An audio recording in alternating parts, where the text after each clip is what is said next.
Hi friends, third times में आपका स्वागत है। हम्पी के इस सफर में मैं पहुंच गई हूँ रॉयल एंक्लोजर। ये टिकट विंडो है जहां से मैंने टिकट ले ली है, जिसकी कीमत है 40 रुपए। अभी हम रॉयल एंक्लोजर में आ चुके हैं। जैसे ही मैंने रॉयल एंक्लोजर में प्रवेश किया तो बाई और एक म्यूजियम देखने मिला जो राजा का ट्रेजरी रूम था। इस परिसर में बहुत कुछ देखने लायक है, पर मैं अपनी शुरुआत कमल महल से कर रही हूँ। ऐसा माना जाता है कि इसे रॉयल फैमिली के लिए गर्मी से बचने हेतु बनाया गया था, इसलिए इसे समर महल भी कहते हैं। यहाँ छत पर छोटे छोटे छेद बनाए गए थे जिसमें से पानी के फुहारे आते थे और ये चारों ओर से खुला है, जिसकी वजह से गर्म हवा ठंडी हो जाती थी। यह इंडो इस्लामिक आर्किटेक्चर का उत्तम नमूना है। यहाँ से ऊपर जाने के लिए सीढ़ियाँ हैं जिसे अभी बंद कर दी गई है।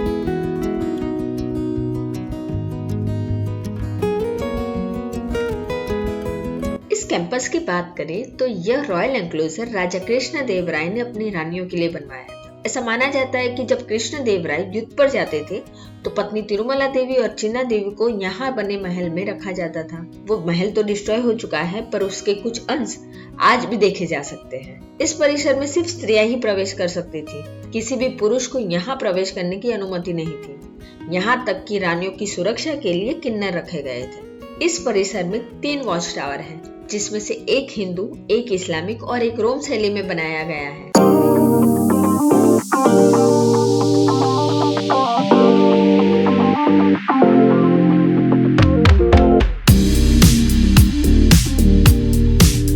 अब मैं पहुंच गई हूँ परिसर के एक और भाग में, जहाँ एक एलिफेंट स्टेबल है और एक हॉर्स स्टेबल है। यह एलिफेंट स्टेबल है। विजयनगरा साम्राज्य में हजारों की तादाद में हाथी थे, पर मैसूर में अभी जो दशहरा उत्सव होता है वैसा ही उत्सव विजयनगर में 14, 15 और 16वीं शताब्दी में होता था। तो यहाँ सिर्फ दशहरा उत्सव में भाग लेने वाले हाथी और राजा के हाथियों को रखा जाता था। यहाँ 11 हाथियों के लिए 11 रूम है। हर रूम की छत की डिजाइन अलग अलग है।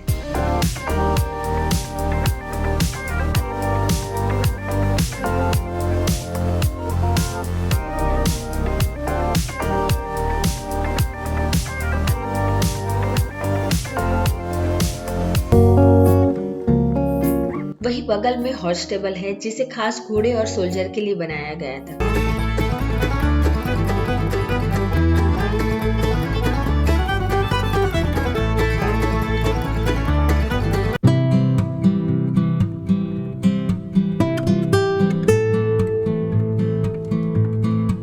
यहाँ 11 घोड़े बांधे जाते थे, जो राजा के खास घोड़े रहते थे उनको यहाँ रखा जाता था। ये घोड़ों के लिए बनाया गया था, पर अभी इसको म्यूजियम बनाया गया है।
यह भोजनशाला है जो रॉयल एंक्लोजर से क्वीन बाथ की ओर जाने वाले रोड की ओर स्थित है।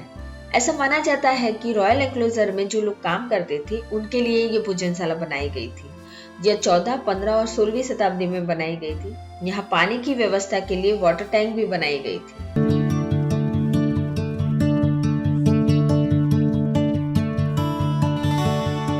अब मैं पहुंच गई हूँ क्वीन बाथ। कहने के लिए यह क्वीन बाथ है, पर कहा जाता है कि ये रानियों का स्विमिंग पूल था। ये 1.8 मीटर गहरा है और ये इंडो इस्लामिक शैली में बना है, जिसका अंदाजा इसके आर्च और डोम से लगाया जा सकता है। और इसकी सीलिंग पर बहुत ही खूबसूरत और अलग अलग डिजाइन बनाई गई है।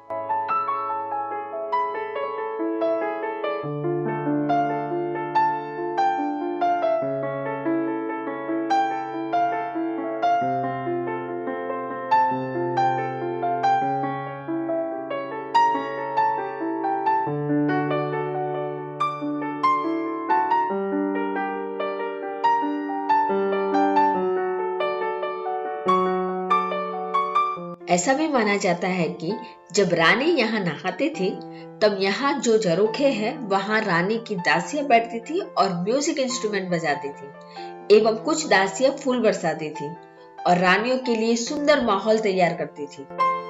ऐसा माना जाता है कि इसके पानी का सोर्स कमलापुर लेक था और इस चैनल थ्रू वहां से यहाँ पानी आता था।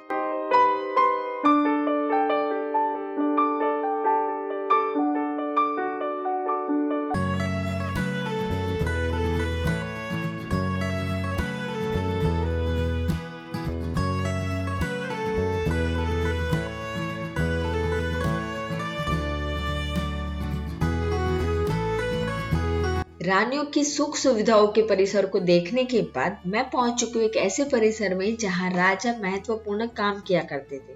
ये पूरे परिसर का अधिकतर हिस्सा उत्खनन के दौरान मिला है। यह दरबार हॉल था। यहाँ इंटरलॉक सिस्टम वाले 10 से 15 स्टोन के पिलर थे और उसके ऊपर छत थी। यहाँ राजा के हाथी और घोड़ों के लिए पानी का टैंक था और उसके ऊपर से उतरने के लिए प्लेटफॉर्म भी था।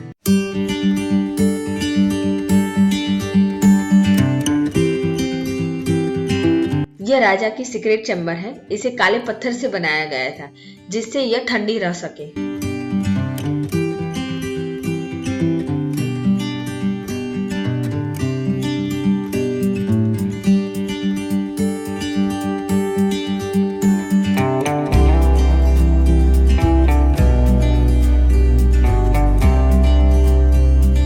ये पत्थर से बनी एक्वाडक्ट है। इस स्टोन एक्वाडक्ट को उस जमाने की वाटर सप्लाई लाइन ही समझो। ऐसी एक्वाडक्ट से पूरे हम्पी में पानी सप्लाई होता था।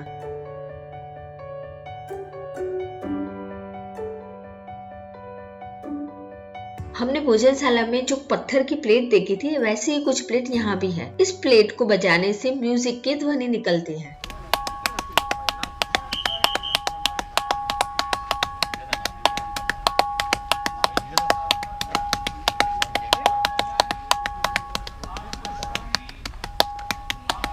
ये स्टेपवेल है। 1976 से 1986 दौरान एएसआई ने जब उत्खनन करने की कोशिश की तो स्टोन एक्वाडक्ट से पता चला कि यहाँ कुछ है और 1983-84 में यह स्टेपवेल मिली। ऐसा माना जाता है कि इसका उपयोग दशहरा सेलिब्रेशन के लिए होता था। इसे ध्यान से देखेंगे तो पता चलेगा कि हर फ्लोर पर 5 स्टेप है, पर नीचे पानी के अंदर वाले फ्लोर पे 11 स्टेप है, जिसमें से 6 दिख रहे हैं। 5 स्टेप को नोटिस करोगे तो पता चलेगा कि नेक्स्ट लेवल पर ऐसी 3 रो है, उसके ऊपर 5, उसके ऊपर 7, 9 और 11 है। इसे उल्टा देखेंगे तो ये लक्ष्मी श्री चक्र जैसा दिखेगा।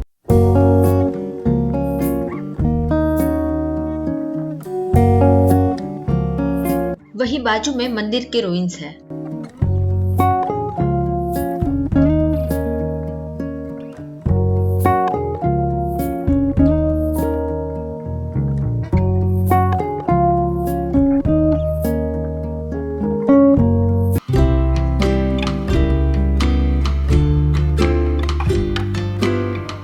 वही बाजू में पब्लिक बाथ है। इसे पब्लिक स्विमिंग पूल भी कहा जा सकता है।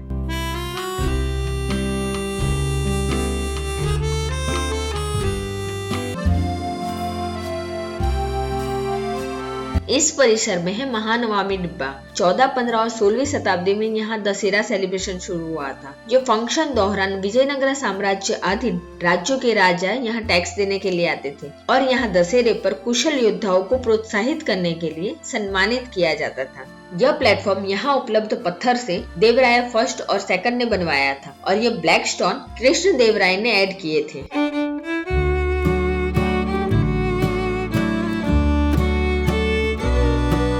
महानवमी डिब्बा पर शिकार, ट्रेडर्स, कुश्ती, कलारी, मलयुद्ध की नक्काशी देखी जा सकती है एवं यहाँ घुड़सवार करती, शिकार करती और युद्ध करती महिलाओं की नक्काशी भी देखी जा सकती है।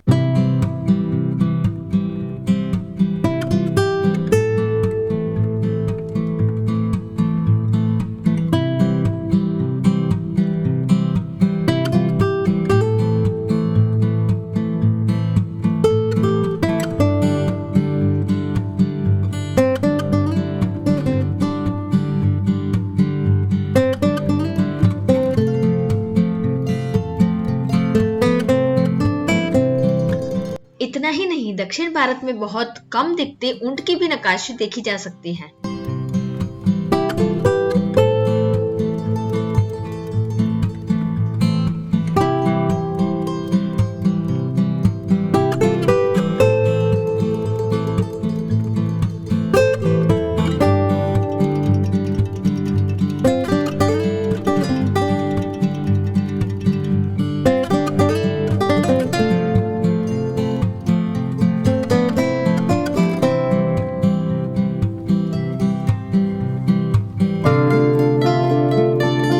मैं महानमामि डिब्बा की टॉप पर पहुंच चुकी हूँ, जहाँ से पूरा परिसर तो देखने मिल रहा है, पर इस परिसर में सुंदर सनसेट देखने के लिए भी यह श्रेष्ठ जगह है। मैं उस जगह पर बैठी हूँ जहाँ कभी राजा बैठा करते थे।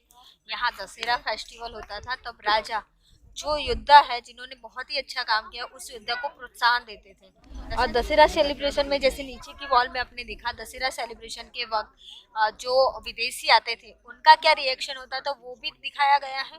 कैमल जो साउथ इंडियन में बहुत ही रेयर देखने मिलते हैं वो भी है, और बहुत और भी चीज़ें हैं जैसे दशहरा सेलिब्रेशन को लेके, जो युद्ध कला है उनको लेके, ऐसी बहुत सी सारी चीज़ें आपको हम्पी में दीवारों पे नक्काशी में देखने मिलेगी। यहाँ से सनसेट बहुत अच्छे से दिख रहा है।